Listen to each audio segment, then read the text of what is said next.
my whip been ready, my boots been ready, my clip been ready, my rifle been ready, my chest been ready, my shots on floor.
Welcome inside the broadcast booth. Winter Columbus, right next to my partner Jeremiah Skillman, right here for UNLV Runnin Rebel basketball versus the Chattanooga Mocs.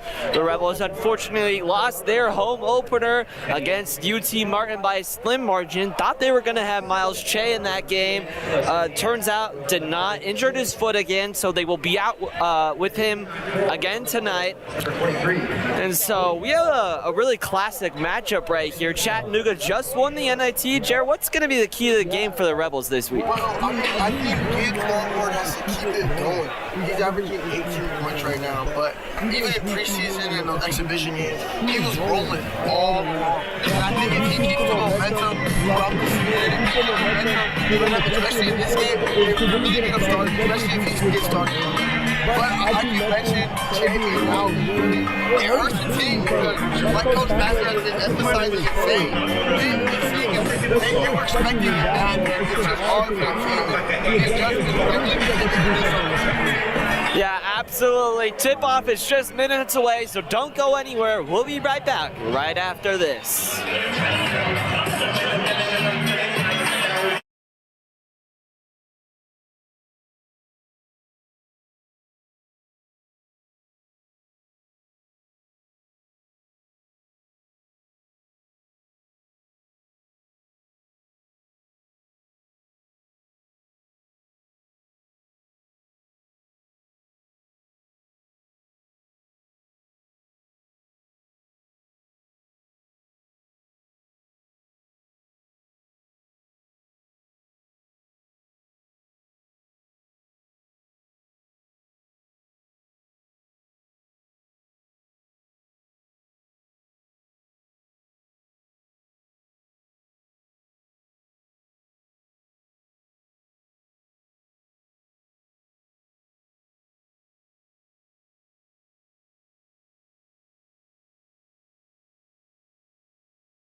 Welcome back inside of Thompson Mack Center. Chattanooga Mocs versus UNLV Runnin Rebels. It's great to be calling basketball games again. We saw last time versus UT Martin, the crowd was into it. The student section was going crazy. Not as much of a support here tonight. Losing the home opener is really tough, but I mean, I think that if we can win this game, possibly even blow this game out, they don't get the crowd back, get its opposite back, and that's what goes basketball. UNLV wins the tip, and Dre gives Lawhorn. Kid from Illinois will take it up. Moving to his left. Gets it to Laji at the top of the key. Not gonna go. Frisian.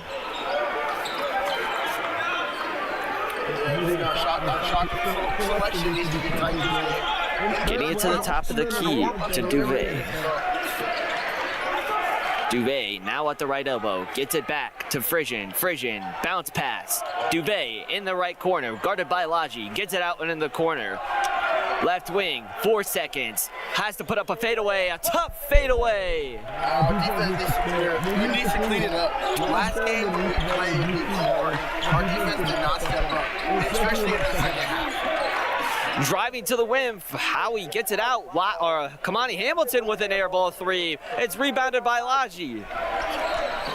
Not what you want to see. Kamani Hamilton streaking to the rack for a dunk. Let's get a stop on defense. Washington gets it to Frisian.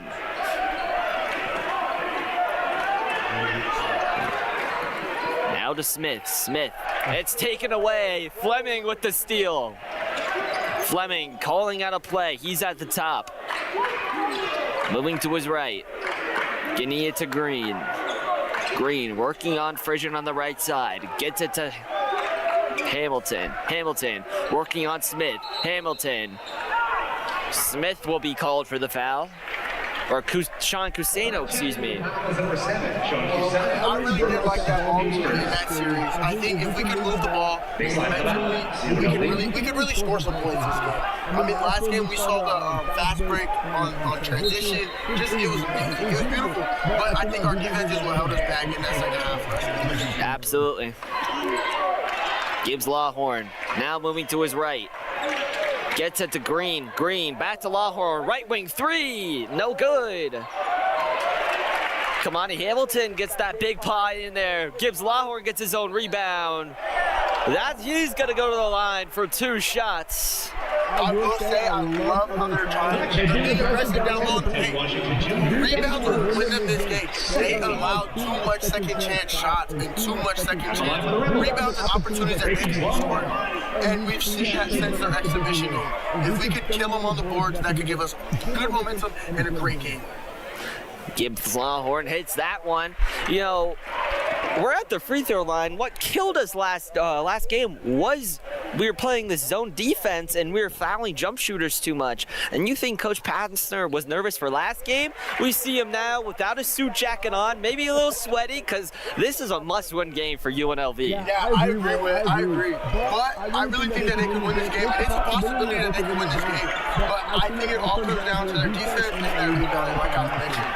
And also their shot selection, because sometimes they have great shot selection, but other times they have, I can't even explain their shots. Yeah. Smith now at the left wing. Gets it back to Duave. Duave back to Smith. Off the left. And it's going to be UNLV's ball coming down the way. Green now at the right wing. Green into the corner for Gibbs Lawhorn. Now back to Green. All the way to Kamani Hamilton on the right wing. He's working. He gets down to the low block. That's where he lives. The double comes back to Green in the left corner. Not gonna go. And it's gonna be off the Mocs. Like I mentioned, the second chance shots and going for those rebounds and being aggressive in the block. The Rebels need to own the paint this game. They need to really be beast down low and play big man ball. Speaking of that, Kamani Hamilton draws the foul. He will be going to the line for 2 points. They need to be aggressive with the aggressivity that they will show this game will give them that spark that they need. I love it. I love how aggressive they're being coming into the first, and it's only the third in the beginning. And honestly, they have a lot of aggressiveness on that bench still. What do you think of passers' mentality of not saving guys, even when they get into the, in college it's only 5 fouls and you're out. What do you think of passers' mentality about not saving guys? So if you have 3-4 fouls, he's gonna let you play. I mean, at the end of the day, you gotta have that dog. You gotta have it. I'd rather have somebody down there fighting, being aggressive, getting a foul, than pulling somebody off the bench to come in and be scared of foul just because they know they're coming out the game. Because for me, when I played basketball and I knew my coach didn't want me to be fouled because he was so big on fouls, and he's gonna get me out the game because I have too much fouls, I just don't even want to be as aggressive. So passing, letting them play ball and just play as men is great. I love it. Washington for 3. That rattles in. It's a tie ball game. 5-5. Gibbs Lawhorn looking for Fleming. He's working to his left. Finds Hamilton. Back to Lawhorn at the top. Lawhorn. Kamani. Fleming. Fleming back to Kamani. Kamani deep 3. Cashes it in. Kamani Hamilton. Like I mentioned with ball movement, ball movement, ball movement. Yeah, absolutely, I agree. Frisian now working on his left. Gets it to Duave. Back to Frisian. At the top, finds Smith in the corner, back to Washington on the right wing. Ball movement here from the Mocs. Washington fakes a guy, now going left. Frisian working on it, gets a floater off. That's not gonna go. Well, I think that I can confidently say, as of right now, for the Mocs, they're not a shooting team like UT Martin was last year. Green can't hit from the right corner. It's going to be Chattanooga's ball going the other way. Washington fakes a right wing 3, just gets it back. Pull-up jumper, not going to go. Rebels have momentum. Here they come, Lawhorn. Gets it out to Hamilton. Hamilton fakes a guy in the post. Not going to go off the back. Well, I mean, I mentioned rebounds and then being aggressive, and they're getting the rebound. But now we have to score off of our rebound. We have to score in transition. Transition. Because we seen versus UT Martin, when they were getting transition game, it was down, jump. Hamilton with that steal there, draws a foul of his own. The Rebels are 2 for 8 as of right now. Shooting is 25%, although we see them with the lead. That tells you a little bit of how Pastor wants this game to go. And so what did you see there, partner? Yeah, I mean, I've seen great ball game, but like I mentioned, continuous time, we just have to score on transition. You can't keep getting stops, keep getting on your rebound, and then not being able to score off it. Because if we don't score off of it, it just gives the Mocs more momentum to just go back and score. So it's the same thing, same problem that we've been running into already. Yeah, absolutely. We'll be right back after this short timeout.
Chattanooga Mocs versus UNLV Running Rebels here at the Thomas and Mack. Welcome back inside. Rebels lead it 8-5, and a little bit of a change for the Rebels as Cunningham comes in, and among others. Hamilton, Benarby in the low post. The double comes, still gets it off. And the nice floater action from Benarby there. Post work down low from Benarby. I mean, last game, I think he had a good game off the bench. I think him and Nas going off the bench actually been a good start for our squad. Yeah, absolutely. Smith. Now getting into the corner. Mocs trying to create some ball movement. Long range three, can't hit that one. And we get it, that was Lopez on the three.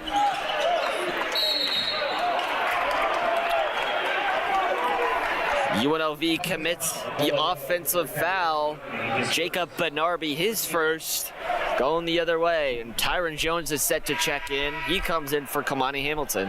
Wait, you know what's crazy about that foul? That is actually the Rebels' first foul of the game versus Chattanooga, who has 4 fouls. I know coach is happy on the sideline because last game, the Rebels got in foul trouble, but now it's the opposite ways. Frisian, Smith fakes a three, now getting into the post. Back to Frisian, working it all the way to Darner. Darner hits. Hey, Darner, the three. Gibbs Lawhorn to Cunningham. Cunningham almost travels, but gets it back. Lawhorn working it to Jones, the impressive freshman with the ball. Now at the top of the key. Gets it to Benarby. Benarby off the glass and good. Benarby is playing aggressive and going straight to the rim this game. He needs to keep it up and keep it aggressive. Like I mentioned, the Rebels are looking aggressive this game, and that is great. I love it. I know all these fans. I know Coach Pastor.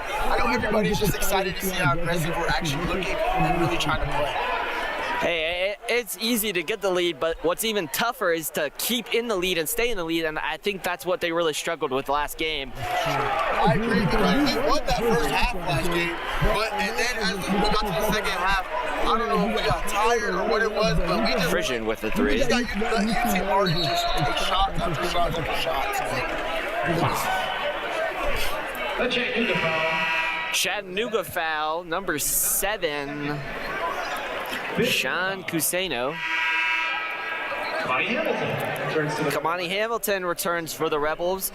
Tyron Jones comes back in, and Pastor's giving in an earful there. Hamilton in the post, off the glass, and that's not going to go. Good shot, just bad result. But one thing I can say about our defense, which is actually great, is you can hear them all the way up here. They're being loud, they're being vocal, and that's amazing for defense. And that's great for defense. Yeah, Frisian gets the little lay off the glass off the assist by Holland. And we see the other end. We just saw Frisian do a little jelly lay off the glass, and we see here, so jelly for you, jelly for me, jelly for everyone. Jelly party. Exactly. We just need some bread for all that jelly, huh? Exactly, right? Now in the corner, Chattanooga. Not gonna go, gets their own rebound. Frisian at the top. Gets it to Watkins. Watkins can't hit. Chattanooga gets another rebound. Frisian fakes all the way in the corner. Hits that time. Wait, honestly, I think the Mocs earned that one. Darner. Second chance rebound, and not even just that, they got the 3rd rebound. The Rebels need to be aggressive down low, get those rebounds so they can't let the second return. 3rd chance opportunity shots go up, and that's what happened. Try to gain the bounce pass there to Nas Cunningham. It's knocked away by the Mocs, so we will go to a timeout. You know, I like what the Rebels are doing, but it's these rebounds are really killing us, and we're also shooting not the greatest from the field. 5 for 12, 17% from three-pointer. So immediate timeout. Jared, what have you seen from the Rebels so far? I think that rebound, like their statistics, we're winning in rebounds, but in the game and on the scoreboard, they're winning because they're getting the second chance shots off of the rebounds that they're getting. We're not producing with the rebounds that we All right, from Thomas and Mack, Chattanooga leads at 16-14. We'll be back after this timeout.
The Sim City, Chattanooga versus UNLV. Josh Pastner's second time in the MAC, looking to get back in the win column in a little bit, because they got an absolute gauntlet coming up.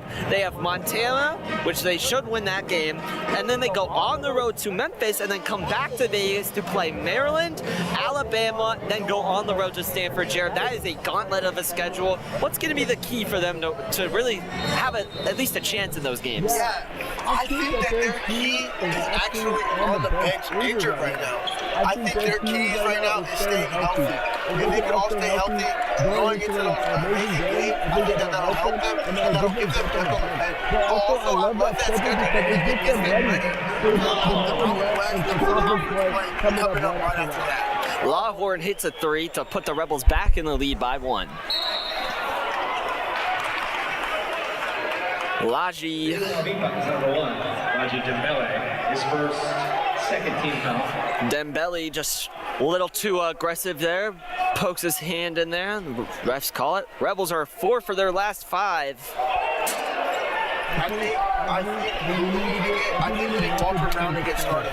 Walter Brown from Australia. He's played against pros. He's back in college ball. He should have a little bit more. More experience. I think he needs to get started for the Rebels. He can really be a major piece for the Rebels. I think he just needs to get started and get comfortable with this type of play. Mulholland can't hit. Lawhorn to the rack, off the rim, and good. Another jelly. We need bread up there. We need bread. We just need jelly on jelly on jelly. Big jelly fam. Mulholland left wing. Gets it to Smith. Smith now working on Cunningham. Gets it to Darner. Darner can't hit. And the Rebels all of a sudden have life. Lawhorn on the right wing, working on Frisian to Walter Brown. Back to Laji in the left corner. Working it all the way around to the horn. Rebels ball movement here. They have 10 seconds. Lawhorn moving to his left. Through the legs, back to Cunningham. He has 5, moving to the rack. Chattanooga commits the foul. Hey, like we mentioned, aggressive. Stay aggressive. These Rebels just keep staying aggressive. Keep going to that paint. Keep going to the rim. The fouls from the Mocs will keep coming, and we just need to produce on the free throw line. Right now, on the free throw line, I think we're doing pretty good. I mean, we're 100% from the free throw line as of now. We've only shot 3, but I think we need to stay above like 70% on the free throw line, and that can help us win this game. Uncharacteristic miss from Cunningham there. Once was the #1 player in his class his junior year, committed to Alabama as of last year. Didn't find many minutes as they had a very good team last year. Decides to transfer over to UNLV, and man, we're happy to have him. If he can only just, I would like to see him put on some more weight as he hits that one.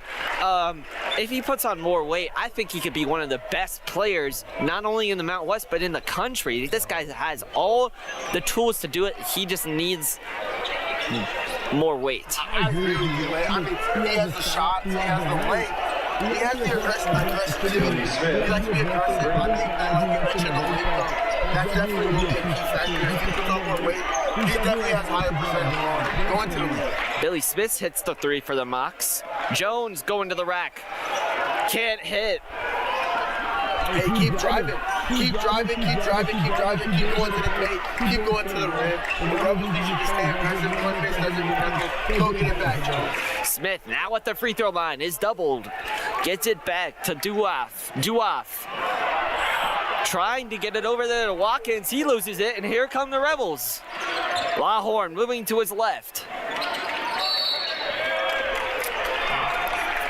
They're in a lot of foul trouble already. They're at 7 fouls. 10 minutes, 11 minutes. That's not. As a coach, I know that gives you a little bit of worry. You know what I mean? As a coach, you don't want to see your team go into foul trouble early in the game. But I think that the Rebels need to take advantage of that and keep driving and keep getting the fouls and take advantage of how the Mocs want to keep fouling us. Yeah. Kind of reminds me of last game. We were the ones fouling. We were playing that zone last game. Since I think Pastor has adjusted, we see kind of like a loose man at times, and so yeah, Lawhorn hits that one. I agree.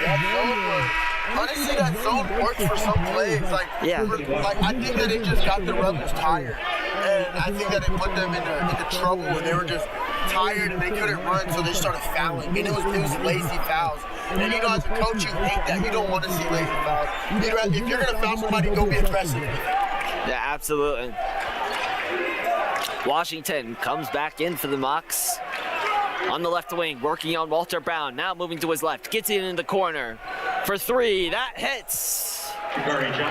Jakari Johnson puts the 3 in for the Mocs, and it's all tied up here. Lawhorn working it to Brown. Cunningham working on his right elbow, makes it. Nas Cunningham. Beautiful pull-up jump shot. And we've mentioned Nas has the potential and the skills. He just needs to get going because Nas, especially him coming off the bench, him bringing that scoring power and the ability to play as an elite athlete, it's just amazing to have him come off the bench and just be that spark for the Rebels. Yeah, Walter Brown picks up that foul, so the Mocs will go to the line. And it'll be Teddy Washington shooting the 2. As we mentioned, you know, we need to see Nas Cunningham put on some weight. This guy, Teddy Washington, looks to be in the similar situation. 6'2", 175, misses that one from Bethville, Arkansas. So I think Mocs fans also think he probably needs to put on just a tiny bit of weight. Just a little bit. I mean, if he can get to maybe like 190, 195, maybe just pure muscle. Washington goes 1 for 2 from the line. UNLV leads it by 2. 8 minutes left to go here in this half. I really want to mention how Trey Longhorn is doing and still being aggressive as he has not came out of the game at all. He's played 12 straight minutes, has not been subbed out once, and he's still coming down the court just quick, fast, and that's just, as a coach, you would love that for your point guard, and keep in mind. Fleming in the corner, hits for 3. Yeah, absolutely. And this, you looking at the guy, you wouldn't even think that point guard isn't his natural position. He's actually more of an off-ball shooter, but you know, he's really stepped up for this Rebel team as he hits the 3 there to extend this lead by 4. Juoff with a 3 of his own, can't hit. Yeah, I think I speak for all Rebels fans and Rebel coaching staff that we love Trey Longhorn. And a little bit of a good dish from Kamani Hamilton. You see the Euro step and the dish off to Laji, the big man right there in the post. That was a pretty play. We're getting the momentum. We're getting it. That actually brings us to a timeout for Chattanooga. But I think that that foul wasn't smart because keep in mind, like we were talking about Trey getting Longhorn didn't come out the game, and then we mentioned about last game how they were throwing lazy fouls. Right there was another lazy foul. I know Coach Baxter does not want lazy fouls, and I think that was a lazy foul just because he's tired. Hasn't came out the game at all. I think he's just super tired, and I think that he needs a break. Yeah, you definitely don't want to see that, especially from one of your only guards that hit a little rock. But we are at immediate timeout. Score is 29-23. UNLV leads it with 7:19 to go in this half. Stick around because we'll be right back. Moving to Las Vegas in August.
Welcome back inside the broadcast booth. UNLV has the lead by 6 here against Chattanooga. Oh, stop. Diving on the floor for the ball, but just gives up a lazy turnover. Laji with the effort play, but with the low effort pass. And that turns in for points for the Mocs. Honestly, like you mentioned how Longhorn is still in the game. I think he was coming out after that time. Yeah, absolutely. I don't know if Coach Baxter doesn't have trust in another guard to come in and step up, but I don't know. And Teddy Washington gives a little bump to Nas Cunningham. They call it for the foul, but 8th team foul for Chattanooga in this early half. That is just not something Coach Dan Earl wants to see. I agree with it. I mean, coming out fouling is just not something like, that's definitely going to be the main factor that they talk about during halftime. But I think that as a coach, you don't sit there and you're like, I think that's something that you have to emphasize, the fouls. Misses that one, so classic college basketball rules. Sometimes when you're not in the double bonus, if you miss one, they just go with it and you don't get a second one. Misses that one, and wide open man in the 3 does not hit. That was a lucky break for the Rebels. That was super lucky. I don't think they at all. And Kamani Hamilton calling for the foul, but actually commits a foul of his own. And Pastor talked about that. Hey, we need Kamani Hamilton to play 35 minutes, and we mentioned that he doesn't like to save guys, but he mentioned that, hey, with Kamani Hamilton, it might be different because after his first foul, we need to take him out, and I believe that's what he did there. Yeah, I agree with you on that, but I do love how Hamilton, before he committed the foul, I love how he was aggressive going to the paint. But I think that the Rebels need to score. They can't expect the foul. They can't expect all these calls. When they drive to the paint, they just need to be aggressive, go down there, own the paint, and score. And I think we saw a little of that right there as Frisian just tries to get the bounce pass, but you know that Laji's big body just blocked the view of the three, and it goes to turnover, and it's Rebels ball. Laji now with the right wing to Lawhorn. He's working. Now going to his left. Al Green. Howie Fleming gets a man in the air. Lawhorn, right wing three, long range, no. Well, I will say that the ball movement on that play was great. I think we just got to be able to execute and finish. If we can move the ball that much time to get a good shot like we just did, then I think if we can do that all game and get them to start falling, we definitely have a higher percentage. Richards doing his best to keep Olajuwon in the paint there, but can't get that one to get off the glass. Lawhorn now working to his left. Out into the corner for Laji. He puts up a three. That's not going to go. Tyron Jones gets the rebound. Out to Al Green at the top. He hits a three. That is a big rebound. That was a big rebound for Tyron Jones. For him to like come and just be aggressive and take that ball. And then there's a good pass just for Al Green to make a great shot. Fryzon gets past a man and then puts up a little jumper. That's easy as pie right there. Yeah. You gotta be able to hit the ball, though. You can't always rely on that. Fleming now in the post. Meets a barrage of Mocs in the post, and he will be called for the foul. That is Latif Douaf. So, 9th team foul for the Mocs, and again, not something you want to see. A little bit of deja vu. It was UNLV on the other side of this foul trouble, and now they're getting fouled. So. But we were fouling, but we also couldn't hit our free throws when it came down to the line. And so I think that's a big thing we need to do if we want to stay in this game. We see it's only a 5-point game, and they have 4 more fouls than us. So we'll be in the double bonus soon here with 4:35. I agree. Keep in mind, if we can execute and score on all the opportunities that we get, and one thing that I'm not seeing from the Rebels is they're not taking advantage of all the opportunities that they're getting for the points and the scores and just every opportunity to rest and just all that all along that they're getting on their side right now. I think they really need to take advantage of that and score the ball and run up the scoreboard. Fleming goes 2 for 2 from the line, 34-27 with 4:30 left. Maholland gets it to Frisian. Frisian jab step right, now moving to the top of the key. Gets it to Watkins. Watkins gets it to Richards. Richards working on the freshman Jones. Now Frisian back, working on Barnaby. He's in the low post. Out to Smith. And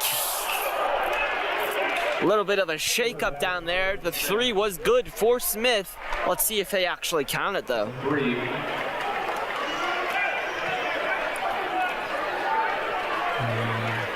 And it is a 3 for Billy Smith. For 21, Colin Mulholland is first. Colin Mulholland. So the 3 counts, but there was a personal foul on Mulholland, which puts the Rebels actually in the bonus, and so Fleming will go back to the line. Sorry, partner, but not just the bonus; they're in the double bonus now. Okay. And that just gives them more momentum because they still have 4 minutes to play in the game. In the half, sorry. But I mean, with 4 minutes, a lot can happen. I think we can go on a run and take advantage of being in the double bonus and just attacking the rim, attacking the paint, and knowing that the Mocs aren't going to want to foul you. They're not going to want to lay a hand on you, or they're going to just foul you just to foul you, just because. Not what do they have to lose, but you have the advantage right now. Yeah, absolutely. As Fleming goes 2 for 2 from the line there. Now Richards gets it back. Johnson working to the left. Now back to Fryzon. Fryzon Poked away. Kamani Hamilton. Here comes Kamani. And the back scratcher dunk. Hey, that's what the Rebels needed. The stadium in here is going wild. The stadium in here is going crazy. Honestly, I have not heard this stadium go this crazy since their first home exhibition game. Whenever North Cunningham hit that windmill dunk. And I think that gives the Rebels momentum, and that they need to carry that. I love it. I love the momentum that they have right now. Keep the energy and keep it spiked up high. Even more energy and more from the Runnin Rebels coming right to you after this break.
Las Vegas, UNLV, Chattanooga.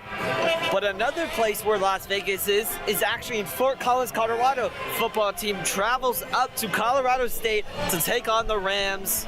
And our buddies in crime, Johnny Graves and Wyatt Touche, on the call for that one on Rebel Report. So we're here calling and then they're actually at the journalism building calling that one. So we wish them the best in their call, and we'll update you if anything important happens. Yeah, I agree. Honestly, to mention football, I think this is a must-win game for our football team. Yeah, absolutely. Starting undefeated and then going down 2 games. We need this game to start undefeated. Yeah. Little foul in the post there. UNLV foul. Dre Gibbs Lawhorn picks up his second. And you called it, partner. Nas Cunningham comes in for Dre Gibbs Lawhorn. Maybe they should put you down on the bench instead of up here in the booth. No, I love what I'm doing. I love this. Too much stress down here, man. Chattanooga can't hit Teddy Washington. Or, excuse me, Jakari Johnson.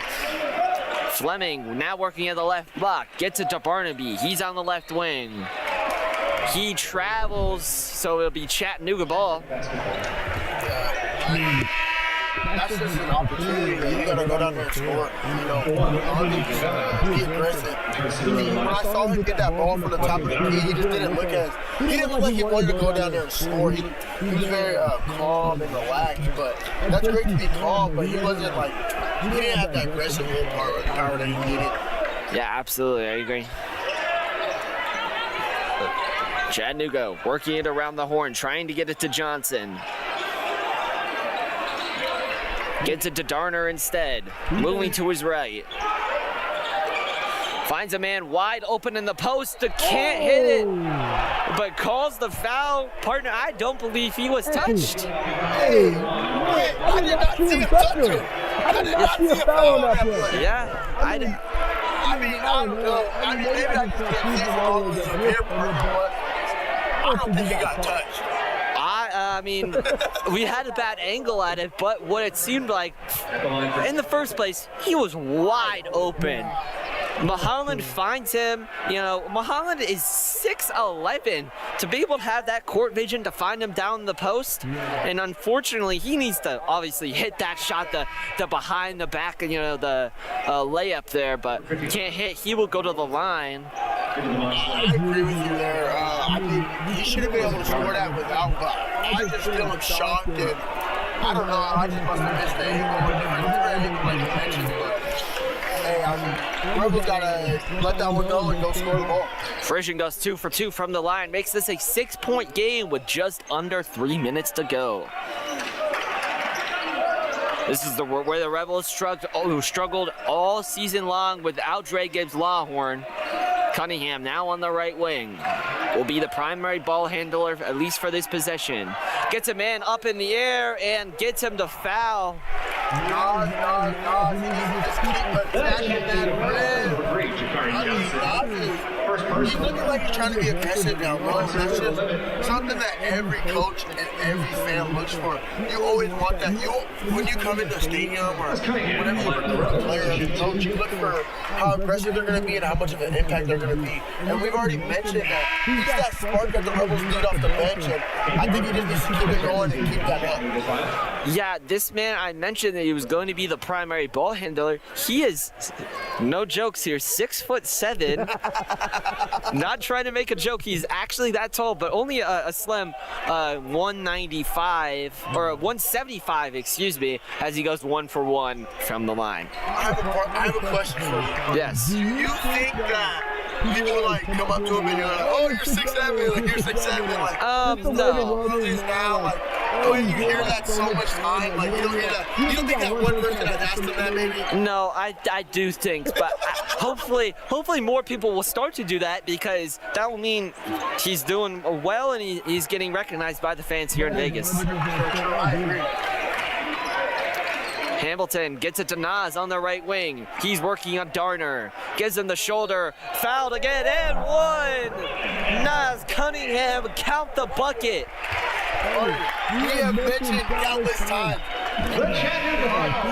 Give Nas the ball, let him go get it. Because right now, he is showing that he wants to be a dog. He wants to be a dog and he wants to fight down low. And he wants to go and score the ball. And that is what they need. The Rebels need to keep attacking him. Because Chattanooga actually has 13 fouls. No, 12, I'm sorry. 12 fouls now. And just keep attacking the rim. I think more players need to watch Nas and go and attack the rim as well and follow his lead. And he goes 1 for 1 from the line, so it's a 3-point play for Cunningham. Darner now working on Bernarby. Gets it out. Out to the 3. Back to Darner. Now in the post. Fission can't hit that one. That defensive sequence was amazing. I know the coach is happy. And Knives, the world is yours. Goes, attacks on the left wing, goes all the way into the left block, tries to get it off the glass, can't hit that time, so he will go to the line for 2. But man, this is what the Rebels were missing without Dre Gibbs Lawhorn. This is exactly what they need. Yeah, I agree with you there. I think that Nas just needs to keep attacking, and like I mentioned, everybody needs to watch and attack as well. But I think that Nas is bringing that spark, but he's really showing Coach that, Coach, put me in the game earlier, Coach. Like, I don't want to keep coming off the bench, Coach. Coach Pastor, I'm going to show you that I need to be started, and I need to come, and I need to be that dog that you're looking for, Coach. Yeah, he's as he goes 2 for 2 from the line again, extends this Rebel lead to 10 with just over a minute to go in this first half. Yeah, first double-digit lead for the Rebels. The biggest lead that the Rebels have had this game. I mean, as the half is coming to an end, I think maybe to keep that momentum that they have now. Foul on the floor. Believe it's going against the Rebels. Howie Fleming picks up that one. It will be his first. As you mentioned, this is the biggest lead for the Rebels, 44-34, but we also had a 10-point lead against UT Martin, and unfortunately, we lost that game. So as Fission goes to the line, Fission goes to the line, Pastor has talked about we need to bury them, and that's exactly what we need to do. And how Nas is playing right now, and add that in tandem with Gibbs Lawhorn, I think we're on our way. Yeah, I mean, I think that we just need more people to be aggressive as well. But I will mention that our defense is looking sequentially good. I mean, from transitioning from left to right and just calling out like closeouts and everything, I feel like our defense has been making that impact. I think we just got to be able to score and keep driving to the rim, and just like you mentioned. And everyone left Fleming back there, so Bernard just comes back. I got you, partner, and here we go. Fleming takes the ball up, working to his left, gets it to Cunningham. Cunningham in the post, in the dunk. Cunningham, this first half, absolutely his. Hey, Nas is a dog. Nas is scoring. Nas is playing basketball today. Nas is looking great, man. And he actually has more points this half than he did last game. And it's only the first half. I think that Nas needs to keep it going. Keep going, Nas. Keep fighting and keep going to the rim, Nas. You own the paint right now. You're the beast in the paint right now, Nas. I don't know what to tell you. I would give him the ball again. Just keep him going. Don't try to stop him now. And the Rebels have the ball because of an offensive foul on Billy Smith. This will likely be the last possession as they go to the bench to talk it over. Media timeout, 16.9 seconds to go. Nas Cunningham, four for his last four from the free throw line, and he's just taken over. So stick with us here in Thomas and Mack for even more Rebel action as UNLV is up by 10 on Chattanooga.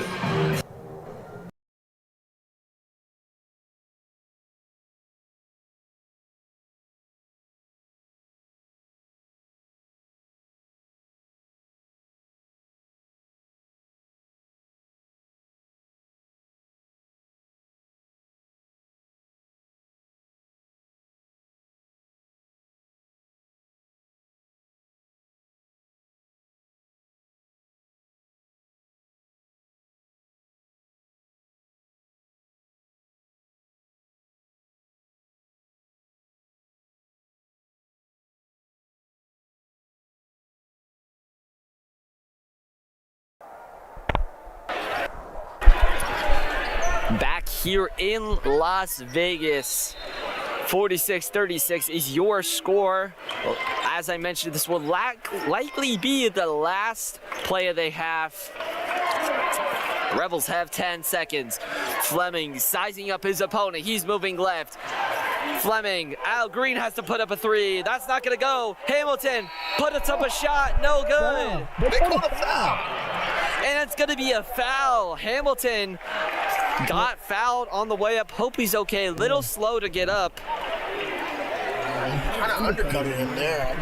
I just hope Hamilton's good. So Will Hamill looks like he's good. Just a little bit shaken up. Did he get it off in time? I think he did. He did get it off in time, but now the question is, was it a shooting foul or was it on the floor? Well, I mean, no matter what, they're in the double bonus, so he'll get 2 shots regardless. But I mean, I don't know. I think we really put the Chattanooga Mocs in a lot of foul trouble going in the second half. Like we mentioned, this is a reverse from last game. We were in foul trouble. We were in foul trouble. But I think that we just gotta keep that up. And I think that we can't slow down going into the second half.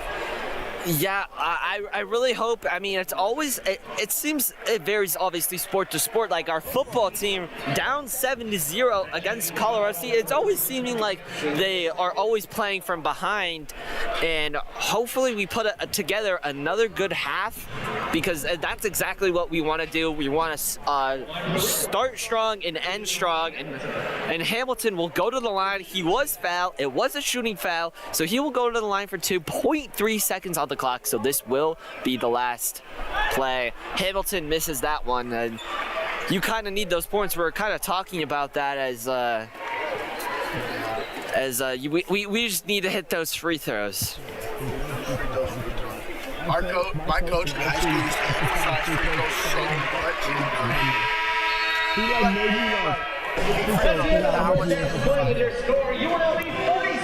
47-36, UNLV leads it off the back of Dre Gibbs Lawhorn and Nas Cunningham. We'll be back right after halftime, so don't go anywhere. More Running Rebel basketball is on the way.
You heard that right. It's time for the second half here in Las Vegas. The Thomason Mac is roaring as UNLV has the lead. Going into the second half, Jared, what did you see from the first half? From the first half, I've seen an aggressive UNLV Runnin Rebels basketball team. But I really want to emphasize that bench, that non-tournament thing.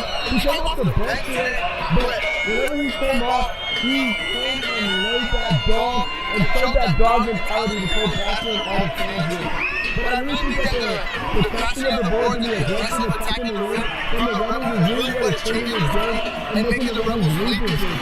And I think that if they do the same thing going into the second half and keep that going for the whole second half, they have a chance in this game. Chattanooga starts with the ball. It's Fission. Gets it in to Mahalan. Mahalan guarded by Dembele. Gets it back to Fission at the top. Back to Mahalan. They're playing pass. Now Washington moving to his right, working on Lawhorn. Lawhorn will be called for the foul. That will be his third. That is probably, I wouldn't say worst case scenario, but you're one of your only ball handling guards getting his third foul with 20 minutes to go. Yeah, that's crucial. I mean, at the same time, you gotta think like his other two fouls were just because he was tired. Like, yeah, they were lazy and they weren't even like hit the side. They were nothing special with foul. An air ball there from Billy Smith, so it'll be Rebel basketball. Big chance for the Rebels to go out here and show the halftime adjustments that they made and punch this Chattanooga team in the mouth. Lawhorn gets it to Fleming. Dembele back to Lawhorn. He's working on his left wing. Now in the short corner. Back to Fleming. Hey. They're trying to Dembele being in that block and being aggressive in that block. He didn't have the ball. It doesn't matter. I think that players that are aggressive without the ball and they try to make an impact without the ball is just as crucial as the player with the ball. I mean, he just gave them momentum, and you know, in the first half they gave Chattanooga had 15 fouls. I mean, start them off early and just keep playing ball and be aggressive. I believe that foul actually went on Dembele, so that's going to be his third, which is, again, not something you want to see. Rebels still have the ball. Lawhorn working on the right wing, in the short corner, not going to go.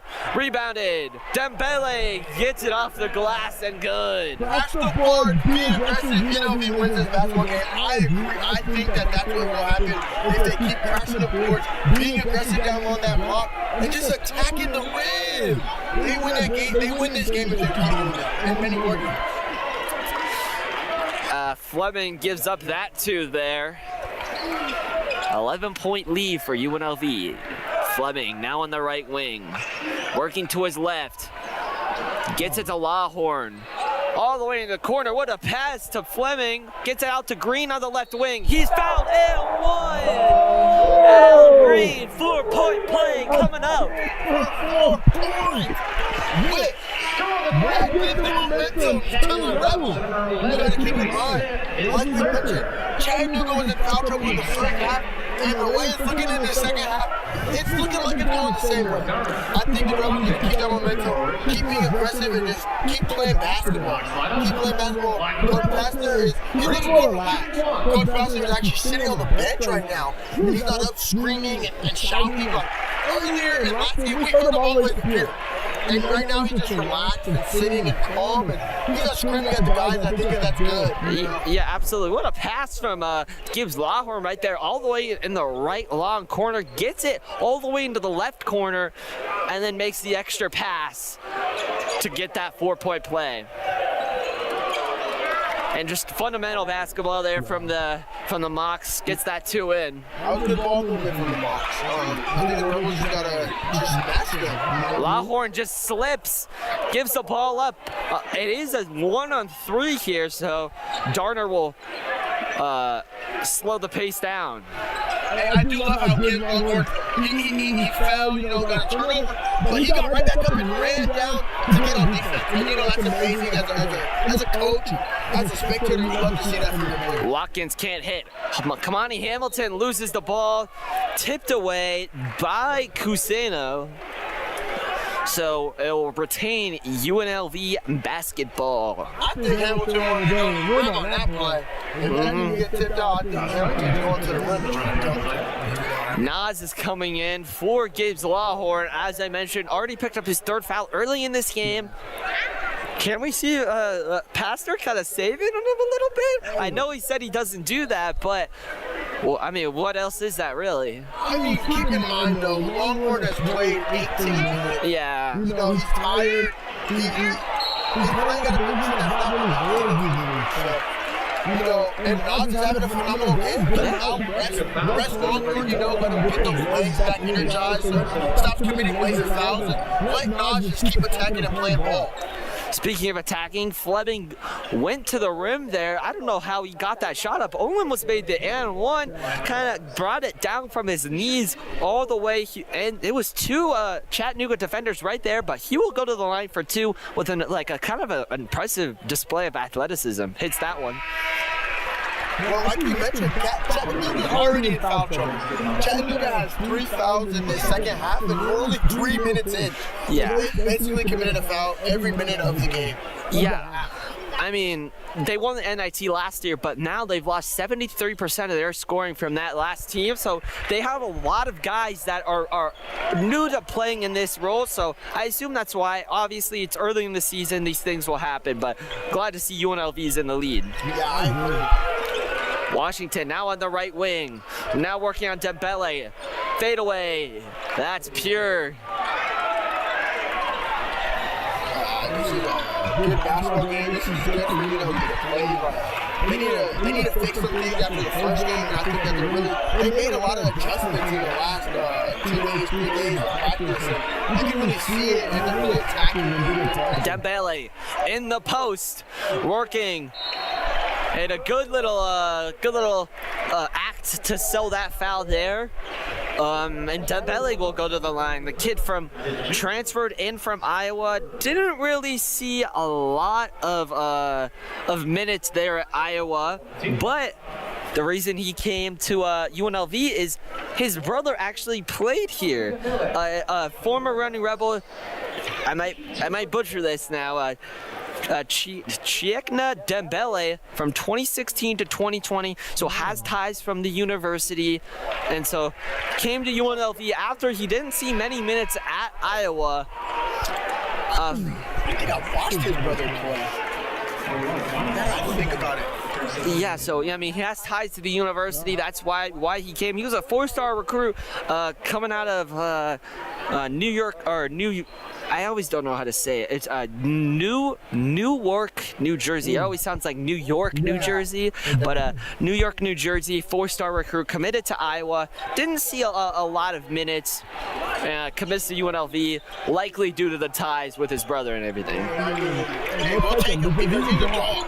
Yeah, absolutely. I think as a fan, as a student here, I love to see how aggressive we got and all the players we got from the transfer portal. You know, I'll take them all. Kamani Hamilton picks up his foul. I loved the defense right there. He was playing hands up. And Pastor, as we mentioned, doesn't like to, we've mentioned it time and time again, doesn't like to save his players, but mentioned that Kamani Hamilton is such a force and that we needed to play, so takes him out in favor for the freshman, Tyron Jones. Yeah, we haven't seen much of Tyron Jones this game. And last game, I think he was a very big impact. I think he might not have had the point, but I think he was very aggressive as well. And he really did make an impact on that defensive side last game with his length that he has. I think he started in the second half, and we keep letting Longhorn just rest and relax. And I think him and Nas, with their length and their athletic ability, they can just keep scoring, keep going to the paint, and really making this game and making the score run up higher. Speaking of the paint, they try to get to the freshman in the low block there. It's fouled, so UNLV basketball. Now working in the short corner. Loses the ball, Fleming. Rebs ball. There's a timeout. Timeout here, so stay tuned because we have more from Chattanooga and UNLV coming up right after this. 56-44, 16 minutes to go here at Thomas and Mack. We'll be back.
Las Vegas, the site of Chattanooga versus UNLV.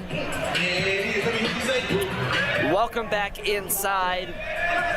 Las Vegas also the site of the Players Era Tournament, where features teams like Maryland, Alabama, and of course UNLV. You know, how excited are you for that? I'm super excited for that game, actually. I think that Player Era's tournament is really going to set the tempo for the Rebels and really show that they have players to compete with all these major teams. They just need to be able to play next to the game. Yeah, absolutely. As Benarby hits a little post work there, off the glass and good. Like I mentioned, aggressive in the paint, aggressive in the block, play aggressive, score in the paint. I think we're going to win this game if they keep doing that. I mean, this defense is aggressive. Like, they're running through screens. Like, they're not letting you back up off the screen. They're going straight through the screen, lifting that left foot up and going around. So Benarby hits the Mahaland with the little behind or right hook, and Mahaland comes back and does the same thing. Now Benarby, now working to his right, gets it to Fleming on the left wing, tries to fake him in, doesn't fall for it, and draws the foul. Jakari Johnson, sixth team foul already in 5 minutes. You know, Dan Earl, this is his 4th season as head coach, you know, set the record for 68 wins in 3 years with this program. Definitely not what he wants to see here. The fouls are just killing them right now. You can see him on the outfield. You can see him. He's calm for some reason. He does not, like, he's holding it in. But as we mentioned, 6 fouls. We're at 7 now. Yeah. Tyron Jones is the one to go to the line. The hometown kid, Las Vegas, Nevada. Unfortunately went to a high school in Layton, Utah, but grew up in Las Vegas. as we mentioned so many times, he's one of the building blocks for the futures, as is his partner in crime, also from Las Vegas, Mason Appleton. Have yet to see him in this season. Hopefully we get to see him soon, as Tyron, I believe, went 1 for 2 from the line, excuse me, as the Rebels have the lead by 12. It's always great. Oh, he tried to turn around. He tried to do the Stephen Curry 3-point turnaround. Yeah, that was Colin Mulholland, the kid from Kitchener, Canada. A little bit of a Steph Curry impersonation. Airballs that 3, it'll be Rebels ball. Not the smartest decision. Just trying to showboat when you're down by 12 is never the smartest decision. Bernarby wide open. Dun-dun. Well, Jacob Bernarby, oh my gosh. I didn't tell you because I wasn't up here with the last game, but when I was down there watching in the student section, I said Bernarby and Nas Cunningham coming off the bench is 2 of the biggest dogs. You love to see those two. Them two together have great chemistry, and they're that spark off the bench for this team. Fleming there in the low post trying to draw a charge. Unfortunately, goes the other way. Mulholland will go to the line. That is his second foul. Honestly, as a coach, I'm not mad at that foul. I mean, you mentioned lazy foul, bad foul, but that's a good foul. He's trying to get the ball back, and, but that foul on Bernarby was bad. But, Fleming setting up for a charge, you can't get mad at that foul.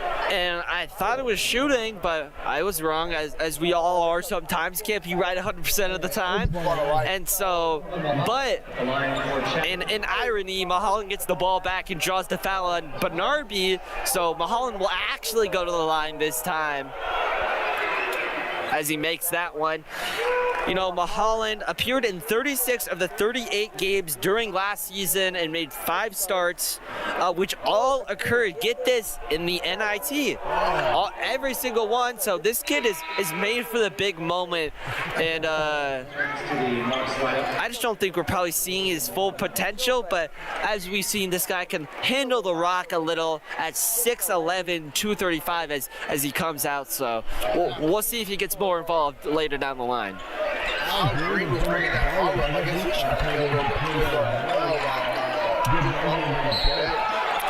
bit. And Chattanooga fouls the Rebels again. Bernarby will go to the line, and this has to be probably one of the quickest 10 fouls you'll ever see. They're already at 8 with 14 minutes left to go.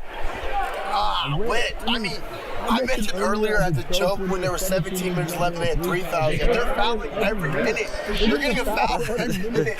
But I guess I was right because it's showing right now. There's 14 minutes left and they have 3 fouls. Bernarby can't hit that one. 4 fouls in minutes played in this half. That's definitely not a winning team statistic, if I were to say so myself. Mathematician, I think. Oh, the mathematician. I would definitely take the other odds on the Rebels. Yes, absolutely. Coach Master, not like that call. He's on the floor waving his hands, and I think the refs will take a look at it. Bernarby went 0 for 2 from the line. And Pastor, I believe, is arguing that it should be the Rebels ball, as it looked like Mulholland, it looked like Smith hit that one out with his hand. Well, I will say one thing about Pastor.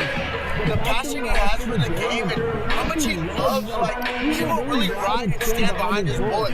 Because last game, there was a controversial call, and he trusted his guys to flip the call, he challenged it, and they were right. And that's the same thing going on now. We don't know if they're right or not yet, but he trusted his guys and his boys, and his, not boys, but men. He trusted these young men to really just have trust in them. That's great as a coach, to trust in your players. And as strict as a player to know your coach trusts you.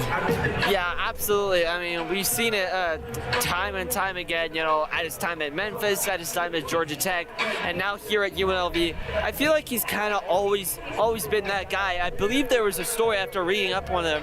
He was actually on a date with a girl, and he left that date to go talk to a recruit. They ended up getting him, and so that's just the kind of passion you love to see. And so, yeah.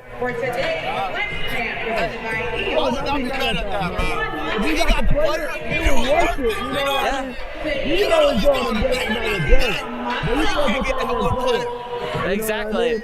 And so the Rebels right now are 4 of their last 4. And Chattanooga is 5 for their last 7, but Rebels are currently 5 for 13 from 3 versus Chattanooga is 7 for 19. So as they await this call, we see the muscles out here in Vegas on the flex cam, and so Flexing on us. Rebels are also flexing in that paint this game. exactly. Holding the Mocs down low, and I think only the fans are flexing.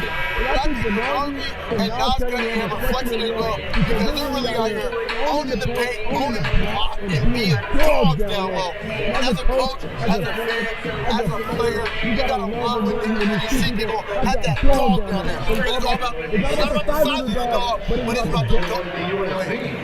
It's not about the size of the dog, but the fight in the dog. Yeah, there you go. Well, the Rebels won that challenge. Yeah, they won that challenge, so Pastner proves to be right. 2 for 2 on challenges, I believe. So just insane trust in his players, even though they're pretty much all new transfers. Fleming on the right side, poked away. Darner trying to get it. He actually stole the ball, but kind of like pushed it towards the sideline. So it will be a Rebels ball with 5 seconds on the shot clock. I guess it didn't change possession, so that's why the shot clock keeps going. Looks like it changed possession to me, but the Rebels will have 5 as they try to dry the ball there. I'm not sure. I think it landed in the water. Yes, I think somebody spilled the water down there, so. Now Benarby gets it to Cunningham. Cunningham has to put up a shot. That's not gonna go. Just a errant shot right there. Yeah. I love it. Now Richards, the bounce pass, it stole it away, but RB gets the credit for that steal. Yeah, 3 on 2, but they decided to slow down and gain their momentum and play at their pace. And, you know, I'm not mad at that. Yes, Nas Cunningham catches the ball up high like Odell and finishes it like Stephen Curry. He's heck of an athlete. Hey, I mentioned slow it down, play at their pace. Next thing you know, they slowed it down, played at their pace, threw it to the corner, and Nas with a nice 3-pointer. Hey, Nas is having a great game. 14 points off the bench. You talk about great games. This guy, Washington, just made a great move. The little Euro step, or I wouldn't call it Euro step as a nice move for Howie Fleming there, but just a nice play from both. This basketball game is, although the fouls is shaping up to be a pretty competitive one, although the Rebels have a 15-point lead.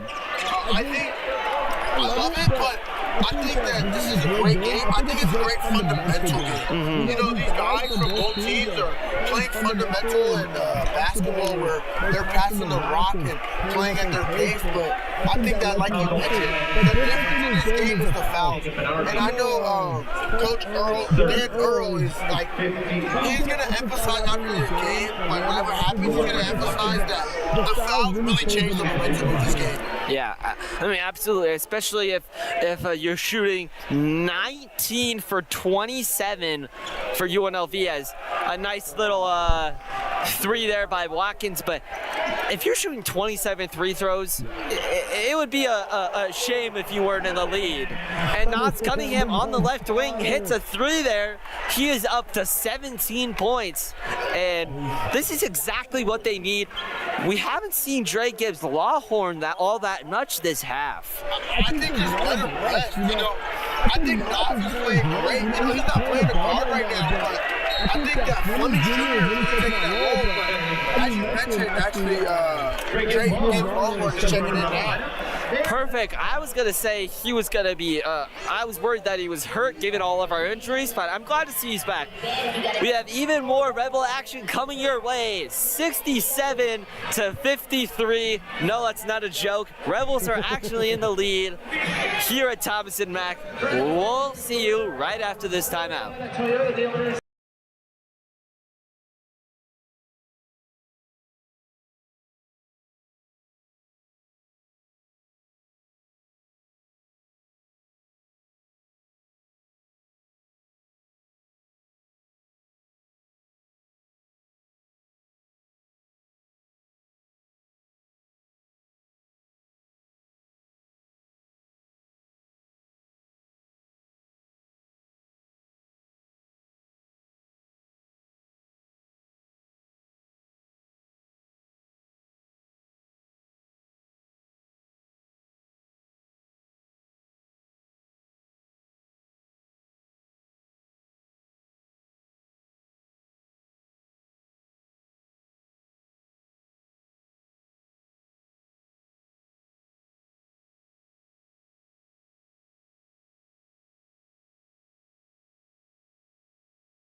Welcome back inside the broadcast booth. Whitaker Lovitz joined by Jeremiah Skillman.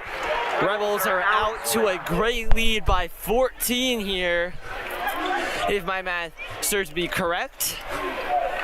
Lawhorn back in. I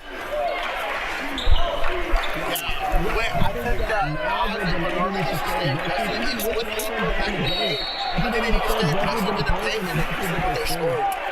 Speaking of aggressive, Nas just at the free throw line there, just goes for like a little fadeaway jumper and gets fouled on the way. So he will be going to the line for 2. Hey, Nas Cunningham is looking to get fouled because he knows that that's what the points are right now. When you go in at halftime and you see the foul count, And then you go and you just are like, As a player, as a coach, you're like, okay, we need to attack them and keep the momentum. Keep doing what's right because the saying that I love, if it ain't broke, don't fix it. Yeah. Nothing is broken. Keep going to the rim, keep scoring, and just keep going. There's nothing to stop it. They're not stopping it. The refs are calling a great game. Just keep it. Keep it up. 2 for 2 from the line for Nas, or 1 for 2, excuse me. 1 for 2 from the line for Nas. He's 6 for 10 on the game, getting to the rack a lot. Maholland.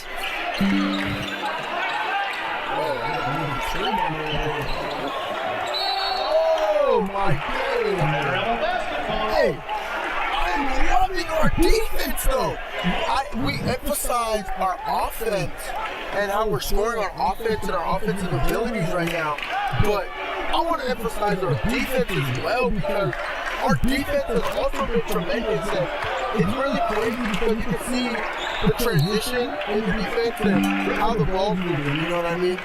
Yeah, absolutely. The ball movement is very key for this team. You know, not without a true, Miles Shea obviously out, so not without a true point guard. So the ball movement there, I've been really impressed with us. But Benarby goes there for the dunk, gets the fans hype, gets Pastner probably a little satisfied that they're not, they're trying to bury them at least. And so ball movement really key for this team, especially without a point guard. Yeah, I agree. Like I mentioned earlier, Benarby is being aggressive. Benarby and Nas are being aggressive. To have players come off the bench and show aggressivity and be aggressive is just, it's amazing, because as a coach, you would expect your players not to come off and be as aggressive. But these two men right here want to prove to Coach Pastner that they want to start and that they really are here to play ball. And put me in, Coach. I don't want to be on this bench. It's not fun on the bench. Put me in the game, Coach.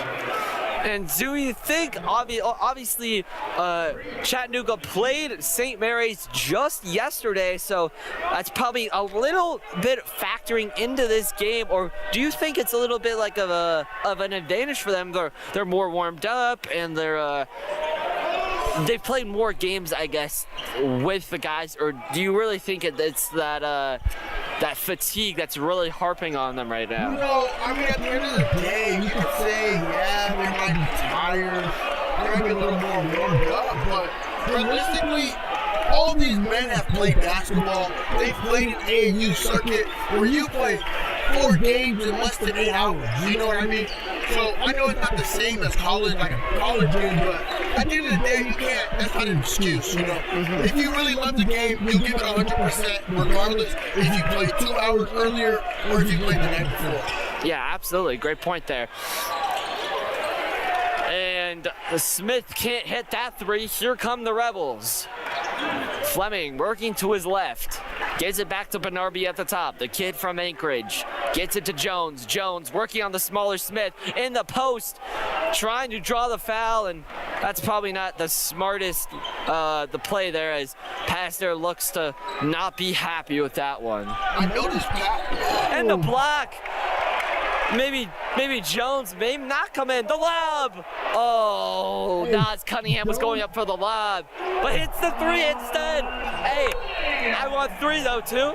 I know it's I want 2 or 3, but hey man, I know we're talking about Matt. Throughout this game, we've been talking about Matt. Yeah. But forget that lob dunk. It would have been cool and got the crowd excited. Exactly. I'd rather take 3 over 2 any day.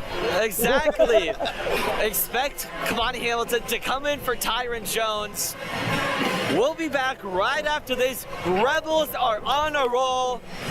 They're running the table here at Thompson Max, 73-55, 9 minutes to go. We'll be back.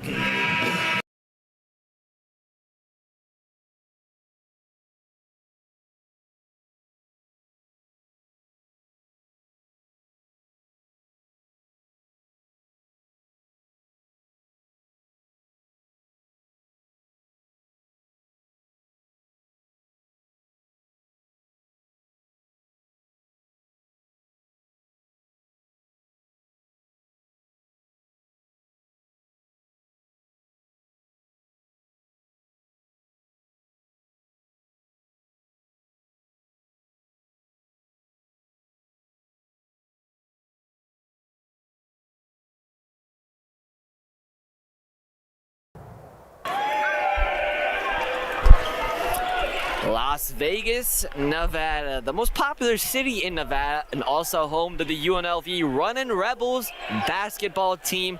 Up big here, 73-55. You know, Jer, what's been the key to this lead that they've gotten so far? Transition and being aggressive, man. The key for the Runnin Rebels this game And throughout the whole season, I'm going to emphasize it right now. And I want to be clipped if I'm wrong or clipped if I'm right. But if the Runnin Rebels are aggressive in the block and in the paint, they win every game. Clip me if I'm wrong. Clip me if I'm right. I like that aggressive-ness, you know. UNLV student, UNLV basketball team, aggressive both. I mean, they gotta be aggressive. I mean, we've seen them score when they're aggressive, but when they're taking just three-pointers, they're not as effective and efficient. Hey, Nas Cunningham tries to get the three in, but then Kamani Hamilton, wearing number 44, I don't know what happened to number 2, wearing 44, rebounds Nas's miss there, puts it up into the glass, and he's going to go to the line to make this a three-point opportunity. Yeah, it's crazy how I was just talking about aggressiveness because he was aggressive for that rebound and aggressive on that putback. Exactly. 76-55, just over 8 minutes to go here in the Sin City. Chattanooga 10 fouls. The double bonus. You don't like that as a coach. Just gets that one. Do off an easy Teddy Washington with the assist. Just an easy put off the glass. Just need to be more aggressive there. Yeah, I agree with you. You know, I think it's time for those guys to make a couple subs. It looks like a lot of our guys are tired. What happened last year when they got tired? Hey, whenever you start to talk, Nas Cunningham seems to just be like, hey, no, I got this. Let my game do the talking. He just hit another jumper right there as Howie Fleming picks up that one. That's going to be his third personal, excuse me. Yeah. I want to tell you something. Believe it or not, I'm not going to lie to you, but I was actually sitting right down there, close to the court, and Nas Cunningham was at half court last game. And I screamed, I was like, let's go, Nas, I love you, Nas. Just, you know, being a fanboy, I'm not gonna lie to you. And he actually pointed to me in the stands. Wow. That's that connection there. Hey, he's talking about it up here, and he's like, dog, I'm listening, I'm gonna keep getting buckets, baby. Exactly. This one's for Jeremiah. UNLV is up huge, a very, very, very improved team from what we saw against UT Martin, and this is a quality team too. Chattanooga just won the NIT last year, and so Rebels up big, 78-57 here in Las Vegas. We'll be back after this timeout.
Back here, Chattanooga was at the line, but he missed one.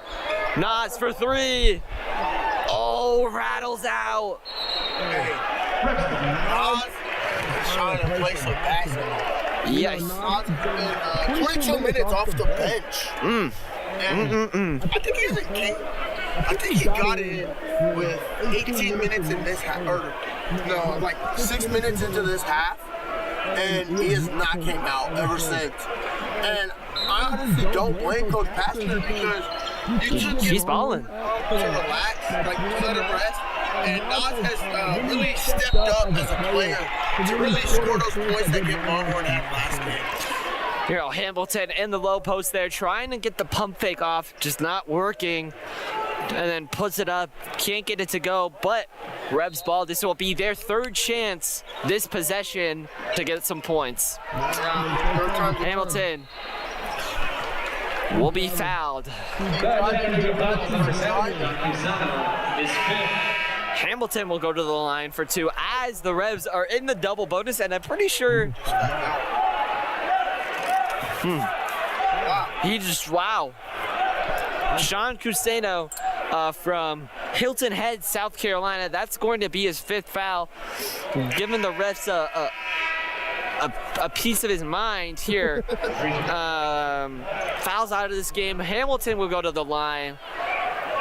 And you could see it on, I think you could probably see it on his face that this game, they came in.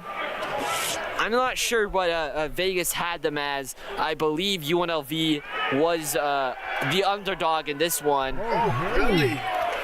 Absolutely. Yeah, but, and then there's always signs like, as Hamilton misses that one, makes that one though, there's always signs like the loss to St. Mary's for Chattanooga, not the best team. And just to lose to that one was just tough. I agree, but I want to talk about why. I want to understand why Hamilton is wearing number 44 still. I don't really know. I don't know what happened to his jersey because he had it on, got out because I thought he was tired, and he comes back in with a whole new jersey. I don't know if he thinks that resets his foul count or what it is. Yeah, I know. He's a fouler. He was a fouler at High Point too. As Dabella's in the post, gets that one. Big boy move if you ask me. Yeah, absolutely. Magic Johnson. Yeah. And turnover for Chattanooga. That is not going to do it if I'm gonna be honest. They have 11 turnovers in this game, and guess this. UNLV, Pastor said we need to limit the turnovers, only 5 this half. Wow. Didn't the Pastor say like 20 turnovers? Yeah, that's just 22 turnovers and so many fouls. The lob, yes! Nas on the ground, throws the lob to Kamani Hamilton, and that is Runnin' Rebel basketball. We hope Nas is okay because he has put on the show your favorite player, and he's starting to be my favorite player here. You know, I want to give you background on why he's my favorite player. You know, I don't want you guys to just think, oh, my favorite player just because, but I watched Nas in high school. Really? I watched him. He was at a Tarkanian Classic tournament here in Las Vegas. And I watched him play, and it was just beauty, and then I just kept seeing his highlights, and you know, he just grew on me as a player, and then whenever I didn't see him get much minutes at Alabama, I was like, dang, he was a good player coming out of high school, I wonder what happened, you know, but to see him come to UNLV is just so amazing, and to see him show his true potential this game has just been so amazing. I just love it, man. I'm happy that he's still on the court and not injured because the Rebels cannot use another injury. No, we can't. Fleming on the left side, trying to get in the corner, stolen away by Chattanooga. Yeah, but I really want to respect Hamilton because whenever Nas got on the foul, Hamilton, or not on the, got on the ground, Hamilton really just fouled on purpose just to make sure his teammate, his brother, got up and was safe before putting his thoughts about, oh, I had too much fouls in the picture. He was just like, let me make sure my brother's okay. Yeah. You got to respect him as a player. Teddy Washington for 2. And here comes Hamilton again. Just a missed dunk by Hamilton. Got to really put those in. As Smith can't hit that one. It'll be Rebels ball. 5:20 left. and the Rebels will likely go home with the win. Don't want to jinx anything here. It's 83-64 with 5 minutes to go. Another big one down from Howie Fleming Jr. Howie Fleming now at the left. Oh, a behind the back pass to Dembele. Can't hit. Al Green gets the rebound. The lob. Oh, gets his own rebound, gets blocked, gets his own rebound again. Oh my goodness, what a sequence of events there. You know, the thing that I can compare that to, and a lot of people understand if they've been on the media recently, is that from Hamilton right there was an Angel Reese sequence. You know, 3 of his rebounds. 3 of his own rebound just to keep going up to get another rebound for himself. That's called stat pattern. Hey, if it's broke, don't fix it. She's tall for a reason. Hey. Natty championship, and so I love her. Yeah. You know, I think that she created her own path. You know, she's dealt with adversity with Caitlin Clark and picture all these other great players. Yeah, absolutely. I think that she's making her own path to make her own name, and you gotta respect it. Yeah, absolutely. Connie Hamilton goes, I believe, 2 for 2 from the line, and kind of a rare 2 for 2, as Hamilton is actually 6 for 8 on this game. And so he's not the best free throw shooter, but showing it here. Lawhorn driving to the rack, off the glass, yes! Gibbs Lawhorn. And this just seems like too much for the Mocs right here. Nas Cunningham, you're getting burned by him, and here comes Dre Gibbs Lawhorn. And we're actually going to see Walter Brown, I believe, for one of the first times tonight. As the Mocs can't hit that one. And Cunningham on the left wing, moving to his right, gets it to Al Green. Yeah, we And only seen about a minute of Walter Brown today. Yeah. A minute or two, but I don't know what happened, you know, but I think that them being up gives him just a chance for him to just play his game and just get that shot just to start flying and, you know, let him adjust back to college and just let him play some ball in the next 4 minutes of play, you know what I mean? Obviously, it's a transition from playing pro in New Zealand to obviously coming here to UNLV. He mentioned that for him, he had a lot of coaches that were at UNLV, and so that's why he came all the way. I don't know how many miles it is, but it's a long way from New Zealand, I'll tell you that. And I think he will, especially when our center Emmanuel Steffen comes back, he's gonna really fit in nice as a good bench piece. Yeah, no, I agree. And you know, I want to really because we talked to Coach Baxter before a couple of weeks back, and the adjustment for Walter Brown has not been easy. He was missing class for a little bit. Yeah. Because he didn't know, like, the adjustment hasn't been easy for him. So I think just letting him play for these little minutes and just letting him adjust and get used to how college basketball really runs and works is just going to be good. Because come conference play in the Mountain West, to have him off the bench and be not settled, but have him like ready to play and be good, it's just going to be great. You know, you talk about long wingspans.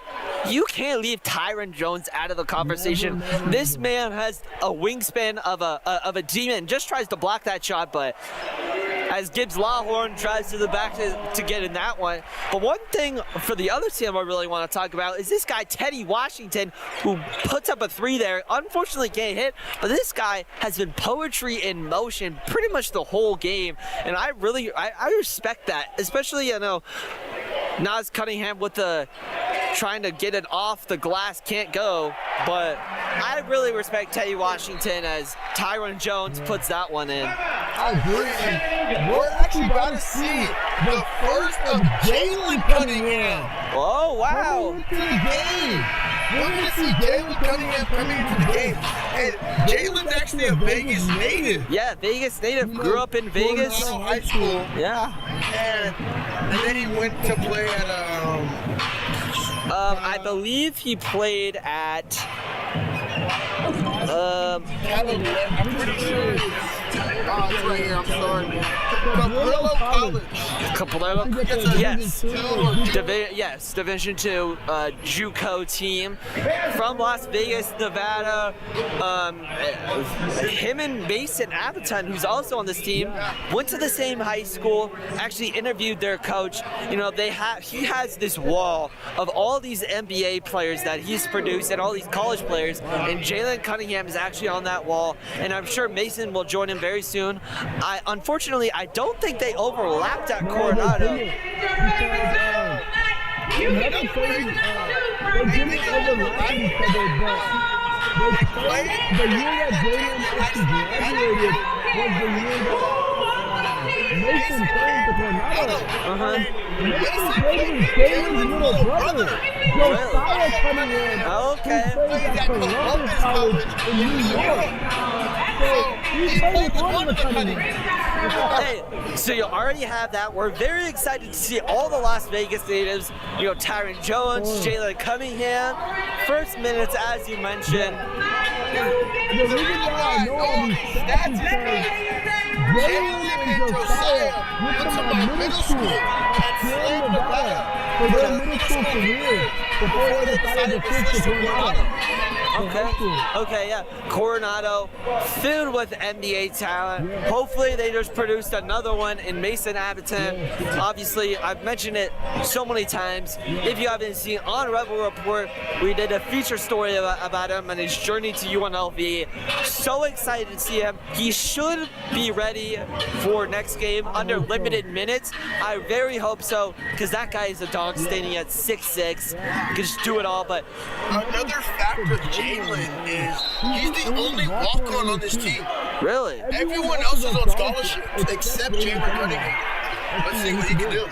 Yeah, you know, before this, I don't believe UNLV did walk-ons. Coach Pastner coming in, changing that, and walk-ons, in my opinion, are one of the best things in basketball. You know, everyone loves the game of basketball, especially if you watch it. It's fast-paced, it's entertaining, and so everyone loves it. And so when you really watch the game, I just think it's just such a beauty. Yeah, I agree with you there, man. You know, I also think that walk-ons really just, they have to create their own story. They have to make their own storyline, because if you think about it, these other guys, they're on scholarships, and, you know, they come and they're like, oh, they're not guaranteed minutes to play, but they know that they're going to most likely get a minute or two, you know. But as a walk-on, you're like, I have to earn my minute. Like, every minute I get is a chance. Every opportunity I get is really, every minute is an opportunity, you know what I mean? Step back three for Nas. Yes! Nas Cunningham brings his score up to 22, 96 to 67 here at Thomas and Mack Center. Nas Cunningham has 25 points right now. 25 points, excuse me. The stats were late, but Cunningham. Can we see a lob from Jalen to Nas? That would really put the cherry on top for the night. Oh my God. Say that. That would be amazing. I think the captain rather be Cunningham. Absolutely. I think you calling it, you better be like, Cunningham with the bang. Yeah, and there was a pass actually from Nas to Jalen. Unfortunately loses it, but Tyron gets it back. Let's see what the freshman could do right here. Kicks it out. Nas, left wing three. Not gonna go. Tyron gets the rebound again. Gets it to Walter Brown. Bernarby at the top. Gets it to Jalen. Bernarby's going to be called for the offensive foul. Shifting our focus, although it's a little bit of a kind of a blowout here, 96-69 with a minute to go. UNLV football went on the road to Colorado State, currently winning 21-10 with 4 seconds left in the fourth quarter. As my computer strives to stay alive here. here in the broadcast booth. You know, it isn't too glamorous, you know, but we appreciate it. As Cunningham for three, not gonna go. And the Walter Brown. Yes.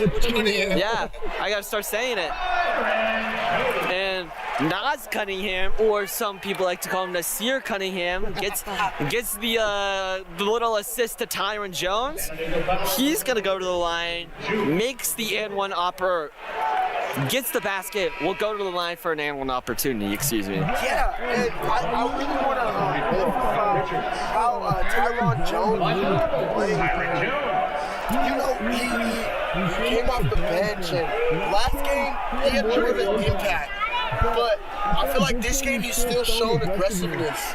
And he's still being aggressive, and there's a minute left, and he's still driving to the rim, driving to the paint. And I love how the Runnin Rebels have not let up or gave up. Yeah, bury him. Full defense, attacking the rim with less than 2 minutes up, and they're up by 20 points.